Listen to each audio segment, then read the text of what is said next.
Assalamualaikum, nama saya Putri Natira binti Aziz, nombor matrik isi 20A1394 bersama 5 orang ahli kumpulan saya.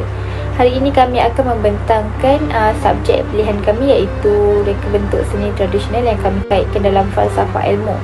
Pendahuluan dalam subjek pilihan kami iaitu mengenai sejauh manakah kefahaman pelajar dalam membuat analisis tentang subjek pemilihan tersebut. Yang kedua, kursus ini sangat penting dalam memupuk sifat prihatin dan dapat memupuk rasa cinta akan tradisi zaman dahulu. Dan yang ketiga ialah dapat mengukuhkan pemikiran dan mengubah gaya hidup masyarakat kini. Nama saya Nurul Aqilah Husna binti Muhammad Suami, nombor matrik C20A1344. 1.0. Falsafah atau matlamat yang menjadi dasar bagi subjek reka bentuk seni tradisional. Matlamat yang pertama ialah untuk mewujudkan masyarakat menghayati reka bentuk seni tradisional yang berada di Malaysia. Hal ini dikatakan demikian kerana masyarakat akan lebih mengenali dan mempunyai pengetahuan tentang reka bentuk seni tradisional yang wujud di Malaysia ini. Matlamat yang kedua ialah untuk mewujudkan masyarakat yang mempunyai daya pemikiran yang kreatif dan inovatif. Ini kerana setiap reka bentuk seni tradisional memerlukan pemikiran yang kreatif dan inovatif untuk menghasilkan sesuatu ciptaan seni tradisional seperti reka bentuk rumah tradisional, iaitu rumah Minangkabau. Matlamat yang ketiga ialah melahirkan generasi muda yang mempunyai jati diri yang utuh. Hal ini dikatakan demikian kerana generasi muda sudah melupakan dan tidak mengambil berat tentang seni warisan yang masih terdapat di Malaysia ini, seperti wayang kulit. Assalamualaikum warahmatullahi wabarakatuh. Saya Nur Atira binti Ma'ali bernombor matrik C20A1301. Sekarang saya akan menyampaikan adakah ilmu yang disampaikan dalam subjek ini dapat mencapai maklumat atau falsafah tersebut. Berdasarkan kajian, sebanyak 81% pelajar yang mengatakan subjek ini dapat memupuk nilai sayang terhadap seni warisan dalam diri pelajar.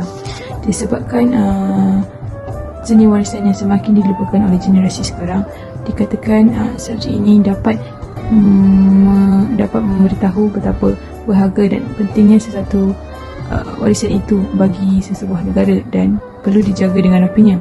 Selain itu, mereka juga dapat memahami apakah yang dimaksudkan dalam sebagai seni warisan negara itu.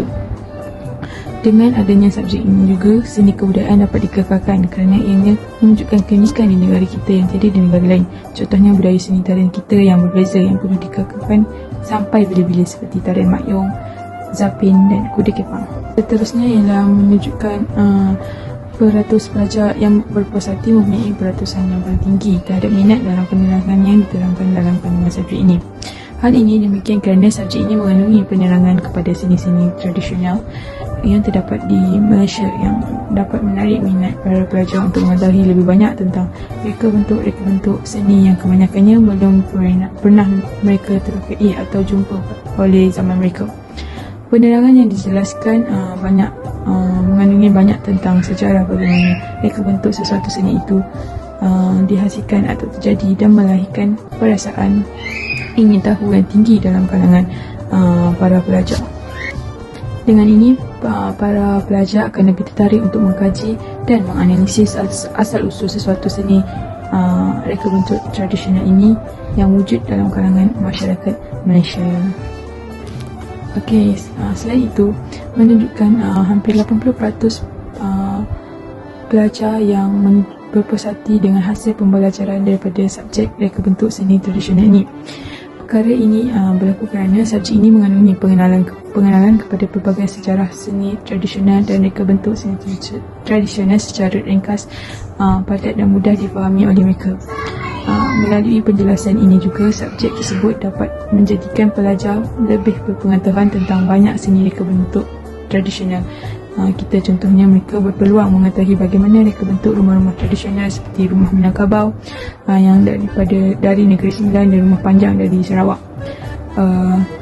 Dengan ini jelaslah menunjukkan mereka akan memperoleh ilmu baharu dan pengetahuan yang lebih terperinci dan jelas jika mereka menghayati subjek ini dengan baik, dan warisan-warisan negara kita juga akan dapat dikekalkan dari generasi-generasi yang akan datang. Terima kasih.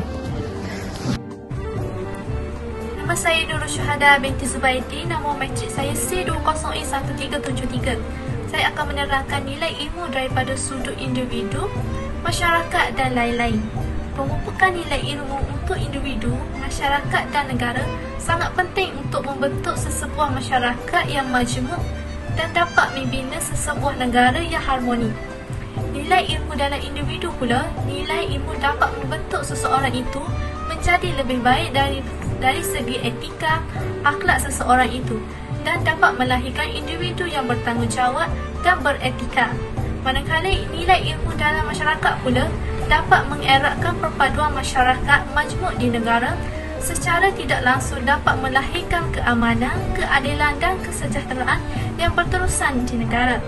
Nilai ilmu dalam negara pula dapat melahirkan masyarakat di negara agar lebih berdisiplin dalam mematuhi aturan undang-undang yang diletakkan oleh negara. Selain itu dapat menjadikan negara lebih harmoni dan sejahtera. Adakah subjek ini mempunyai nilai yang tersendiri jika dibandingkan dengan subjek yang lain? Okey, nilai-nilai tradisional masyarakat timurnya, khususnya dekat masyarakat Malaysia ni, kita diambil daripada nilai-nilai agama yang telah mereka anuti sejak dulu lagi. So, jika dibandingkan dengan subjek ini dia mempunyai nilainya yang tersendiri dan berkenaan dengan nilai tradisi turun-temurun. Okay, terdapat juga nilai-nilai tradisional yang tidak disadu daripada mana-mana agama dan telah diwarisi sejak zaman bersamaan. Okay, ia juga disampaikan dalam bentuk lisan kepada generasi yang seterusnya. Pendekatan tradisional ini dapat menerapkan nilai-nilai tradisional masyarakat Malaysia dan dapat membentuk insan yang moral. Justru itu, ia dapat mengubah gaya pemikiran, perasaan dan tingkah laku terhadap nilai kebenaran ataupun kesilapan. Seterusnya ialah, adakah kursus ini berkait dengan isu semasa? Masalah sosial remaja, faktor pengaruh daripada keluarga, rakan-rakan dan persekitaran. Ibu bapa juga tidak memberikan bimbingan dan tunjuk ajar yang sepenuhnya. Memberikan mereka pendedahan dengan dunia barat daripada mengikuti dunia tradisi zaman dahulu. Punca yang seterusnya ialah tidak mengikuti program yang menarik minat anak-anak untuk ke arah warisan zaman dahulu. Seterusnya, melestarikan seni tradisi dalam masyarakat moden. Kaedah persembahan dan cara promosi juga perlu sentiasa diinovasikan agar selari dengan kaedah penyampaian di mata generasi dekad ini. Ada juga yang meletakkan sebab daripada pengaruh penularan budaya barat sebagai punca utama kepada ancaman kelestarian seni persembahan tradisi. Meletakkan seni tradisi ini untuk terus gah supaya sentiasa diikhtiarkan. Kaedah persembahan juga dan cara untuk promosi juga perlu sentiasa difikirkan agar selari dan tidak janggal dengan kaedah penyampaiannya di mata generasi pada dekad ini. Itu saja jawapan saya. Okey, seterusnya saya Fatina Bila binti Syahnun akan membentangkan serba sedikit mengenai soalan yang telah kami bincangkan bersama-sama, iaitu, adakah subjek reka bentuk seni tradisional ini amat penting dan berguna kepada masyarakat? Kami sekumpulan telah bersepakat bahawa subjek ini amat penting kepada masyarakat kerana ianya mempunyai pelbagai sejarah dalam setiap bahagian pembelajaran yang telah kami pelajari.